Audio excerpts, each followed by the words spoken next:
నన్ను సరిగ్గా ఉపయోగించుకుంటే స్నేహితుడు, తప్పుగా ఉపయోగించుకుంటే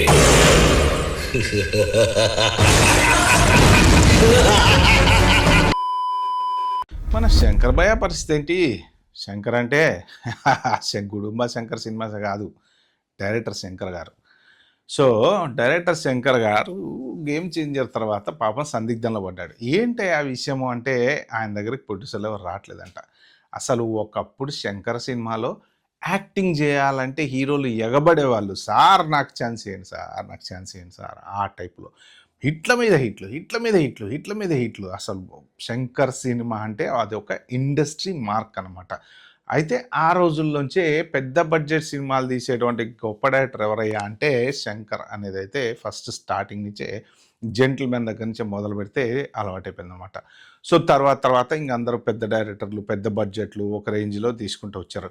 సో అలాగా ఇప్పుడు ఈ బడ్జెట్ శంకర్ బడ్జెట్ ఈ రెండు ఈక్వల్ అయిపోయినాయి అనమాట. అంటే శంకర్ తోటి ఎవరైనా ప్రొడ్యూసర్ డబ్బులు పెట్టి సినిమా తీయాలి అంటే ఏ కృష్ణార్పణం అయిపోతాం, ఎందుకోసం కూడా రా బాబు అని ఎవరు తీయట్లేదు అనేది మొత్తానికి సోషల్ మీడియాలో వస్తున్నటువంటి వార్తలు అనమాట. ఏంటి అంటే శంకర్ దగ్గర ఒక మంచి కథ ఉంది, కథ రాసుకున్నాడు. గేమ్ చేంజర్ తర్వాత నేను ఈ కథ చేద్దాం అనుకుంటా అనౌన్స్ చేశాడు, కానీ ప్రొడ్యూసర్ దొరకట్లేదు.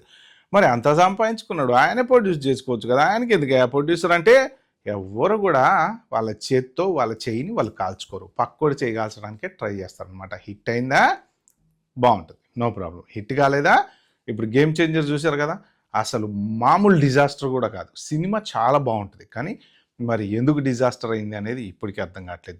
ఈ డిజాస్టర్ అవ్వడానికి కారణం కూడా ఏంటంటే అడ్డదిడ్డంగా 7 గంటల సినిమా తీసేసి ముక్కలు అన్నీ ఒక 10 చీరలు తీసుకొచ్చి అన్నీ కట్ చేసి చీరలన్నీ కలిపి కుడితే ఎలా ఉంటుంది. సో ఒక అర్థం పర్థం లేకుండా దాన్ని చేశారనమాట. కానీ ఒక extraordinary story, Ram Charan action super, అన్నీ బాగున్నాయి దాంట్లో. కాకపోతే ఏంటంటే కథ అంత గొప్పగా వెళ్ళలేదు జనాలకి. దట్టు ఇంకోటి ఏంటంటే ఇక ఈ శంకరు లంచం భారతి 2 ఫ్లాప్ అవడానికి కూడా కారణం అదే.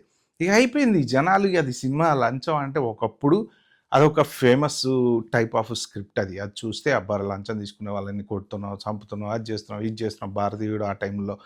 సో ఇంకా మళ్ళీ అదే రొటీన్ స్టోరీ ఎన్నిసార్లు చూస్తారు, ఎవరు చూస్తారు? తీసిందే కొత్త కథ రావాలి కదా, కొత్త డిఫరెంట్గా రావాలి కదా. సొసైటీలో ప్రాబ్లమ్స్ ఉన్నాయి, బోల్డ్ ప్రాబ్లమ్స్.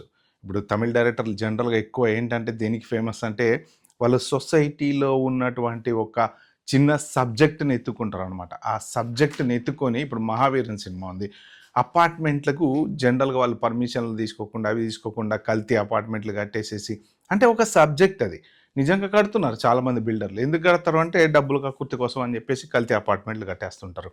సో అలాగా కల్తీ అపార్ట్మెంట్లు కట్టేటువంటి అతని మీద పగ తీసుకునేటువంటి సబ్జెక్టే మహావీరన్. సో అలాగా కొంతమంది డైరెక్టర్స్ ఏంటంటే ఒక మంచి సబ్జెక్ట్ ఎత్తుకుంటారనమాట.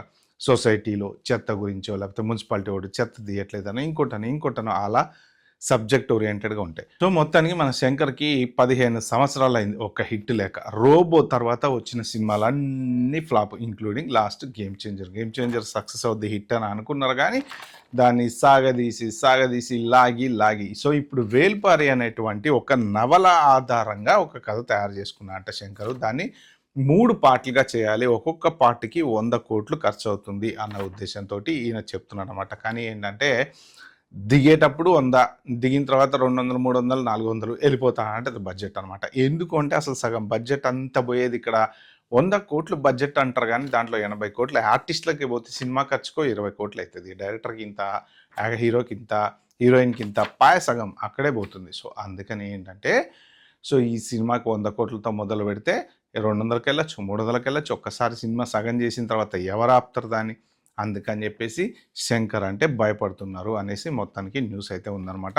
ఎందుకు మరి ఇలా తయారయ్యాడు ఈయన, ఏంటి ఇన్ని ఫ్లాపులు ఎందుకు చేస్తున్నాడు? ఒకప్పుడు బ్లాక్ బస్టర్ డైరెక్టర్ కదా శంకర్. సినిమాలో ఈ ప్రొడ్యూసర్లు ఎంబడబడే వాళ్ళు, హీరోలు ఎంబడబడే వాళ్ళు, హీరోయిన్లు ఎంబడబడే వాళ్ళు, మేం చేస్తాం అని. మరి ఎందుకు ఇలా చేశాడు అంటే యాక్చువల్గా ఆయన తీసుకున్న గోతులోనే ఆయన పడ్డాడని కూడా అంటుంటారు. ఏంటి అంటే బడ్జెట్, పెద్ద సినిమా హై బడ్జెట్ విపరీతంగా బడ్జెట్లు పెంచుకుంటూ పోయి ఉన్న బడ్జెట్ అంతా తడిసి మోపడే ఏమవుతుందంటే ఒక్క సినిమా ఫ్లాప్ అయిందనుకోండి, సింపుల్గా పెట్టిందంతా కథం.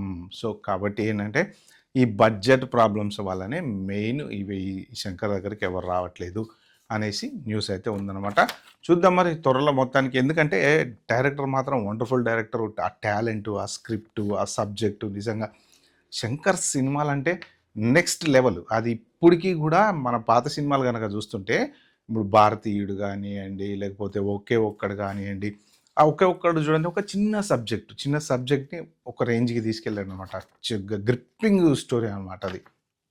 అలాగా శంకర్ దగ్గర అయితే ఖచ్చితంగా మంచి స్టోరీలు అయితే ఉంటాయి.